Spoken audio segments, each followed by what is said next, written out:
So Marcus, the win obviously on Saturday night at Michigan, Western Michigan, was a huge win for the team. Mm-hmm. What does that say for where you guys are now at this point in the season? Yeah, I think just being later in the season, it's coming off a win against a top 3 opponent. That Saturday was kind of like a big stepping stone for us. I think we know where we want to be, and as a team we set our goals, and I think every day, and we're just kind of taking steps to achieve those goals. It was a big weekend for you, obviously, personally.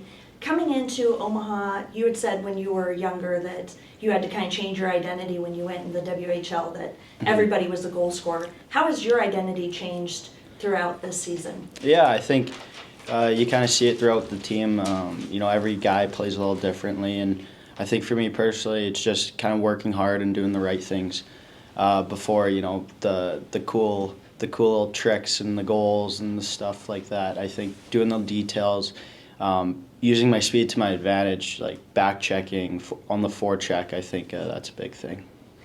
Obviously, Lawson is a difficult environment to play in, but you guys managed to quiet them on Saturday. How did the Barnes and the NCHC compare to the WHL? It's a lot different for sure. In the Dub, you don't get the student sections or any of that, so it's pretty neat, and kind of going to different arenas around the league here and experiencing the intensity of the fans. Coach Gabinet talked about your speed when you were interviewed in the NCHC profile. Mm-hmm. What do you think is the part of your game that has translated best to playing in the NCAA? I think just my speed, like you said, just I think sticking to the strength of just your game as a player is a big thing, and that's what I think is a big part of you take steps of going pro. In the WHL, I was a speedy guy, and I think just sticking to my strengths as I move along in the NCAA is a big thing. Gabs talks about you guys focusing on your own game, but this is obviously a big opponent coming in here. Mm-hmm. Denver's unbeaten in the last 5 and ranked again, but that's nothing new for you guys. Mm-hmm. What do you think it's going to take this weekend from you and from the team to shut them down? Yeah, I think it's playoff hockey. Details are going to be number one. I think they're a skilled team over there. You give credit where credit's due, but I think it's going to be playoff. It's going to be a playoff series, and I think every shift matters, every period matters. I think it's going to come down to those details. When Omaha came calling to recruit you, what did you know about the city and the hockey program, and how did you decide to come to Omaha? Honestly, I didn't really know much about Omaha as a city. I knew about the Omaha program and the NCHC so I think just kind of doing my research when once Gabs and the rest of the staff reached out, I hopped on my Safari and searched it up. So I think that was a cool little thing. And then once I got down here, I was just blown away by the facility and just the people here.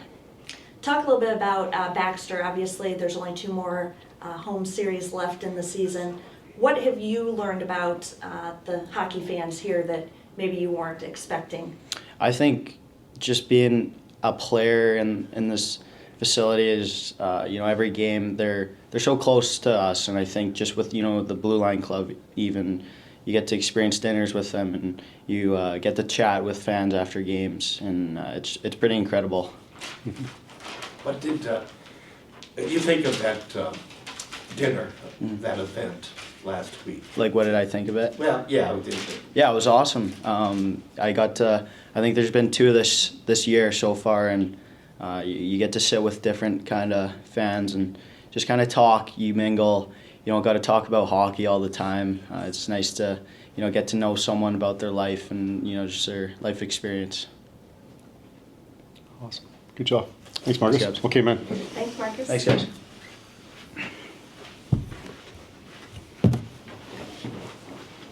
So, Coach, obviously, huge win. Kind of inopportune timing to have the bye because you guys probably have been building on that through practice and things like that. But now, with just a couple weeks left in the season, how big of a moment was that for the team to get that win on the road in such a hostile environment? Yeah, it's huge. Obviously, I think you knew their record the last 14 games, or they were on a pretty hot streak there too, and obviously not an easy place to play in. So, again, to stick with it and have the resiliency as a group to keep showing up and battling and come away with a huge win was massive. And I think just not only you're getting 3 points, but beating that opponent coming off of a CC weekend that was pretty good in St. Cloud before that. So it's just nice to get some momentum. We've had some wins every weekend here, and keep that moving forward.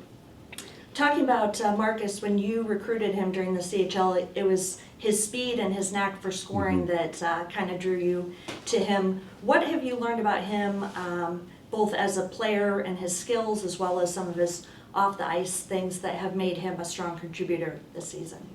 Well, I think you can see his skill set when you watch him play, just his speed, just his skill level. I think he's probably maybe second on our team right now in goals, if not first, maybe now. So he has that knack for scoring. He had 36 goals last season. And so again, you're seeing all those attributes, but I think one of the most things that drew us to recruiting him was just his coachability. And when you talk to him, he was very, had a good self-assessment of his game, where he needed to improve to continue developing, liked to talk hockey, liked to talk about development. And, just when a player has that, has that self-assessment that's pretty bang on from what you see, usually those are the guys that keep getting better. And so really much a student of the game, wanted to be in a place where he'd be pushed and challenged and developed. And then when you talk to the people around the league or in the hockey world, just always positive feedback on that as well there. So and you're seeing it translate, right? He's been through some ups and downs a little bit through the season, as new players do in a new league, in a new environment. But man, he just continues to climb and get better and better. And obviously was had a big weekend for us against Western, and he'll just continue to do that. At this point in the season, how different is your team than it was in October, and where have you seen the biggest growth? Yeah, I was telling the guys today, I think you can just see guys getting more comfortable. You can see guys growing and getting better.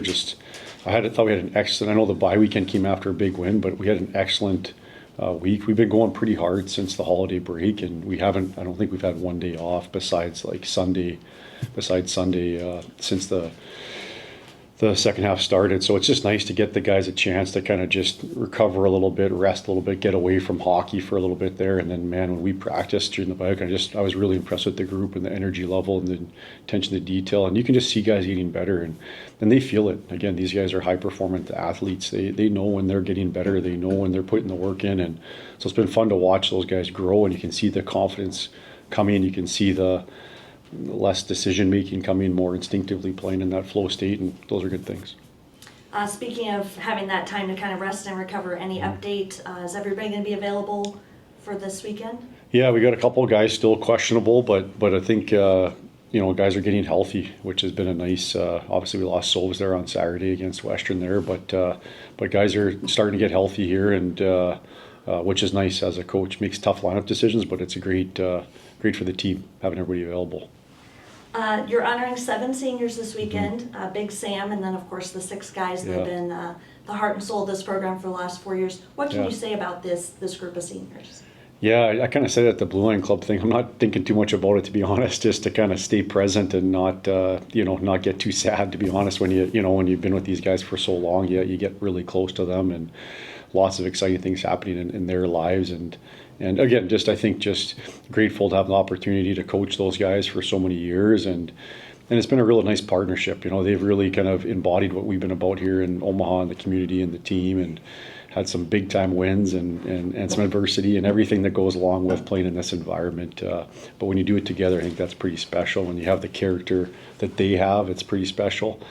And those guys will be lifelong part of my life and part of our life and my family's life, and just lots of good memories to reflect on. But we're not done yet. We got lots to go here, so we'll get a chance to celebrate that at the end of the season. But right now, we want to do right by everybody and show up the best way we can show up here for starting this weekend. You mentioned honoring. Is there going to be some special, before the game? Yeah, they'll do a nice senior tribute there on Saturday, before the game there. So on Saturday. Yeah, on Saturday. So it'll be a nice little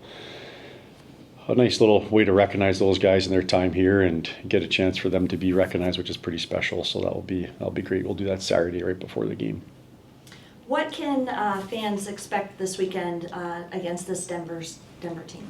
Yeah, as you guys know, Denver's a high octane team that has a lot of talent, which is what they've been known for a long time. They're defending national champions 2 years ago, etc.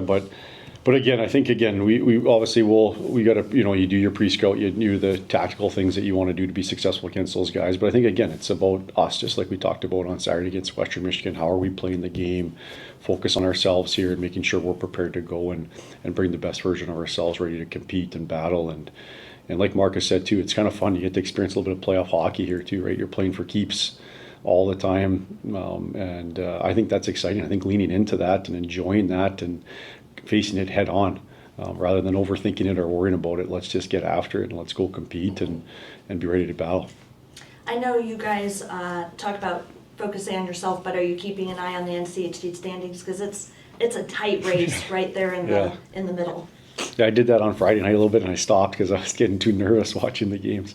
So I think it's just again, for sure, it's it's in your hands, right? I mean, that's the most important thing. You got to worry about yourself, and but obviously you're keeping tabs of it as everybody is there. But again, just I always ask myself, how does it serve you? Right? And whatever you're doing, how does it serve you? And if you can't think of it doing a positive thing, then why are you giving it to your attention? And you got to be channeling all your attention to what serves you and how you're going to help your team and also yourself. Awesome. Okay. Thanks, guys. Thanks, Coach. Thanks, Emma. Yeah, thank you.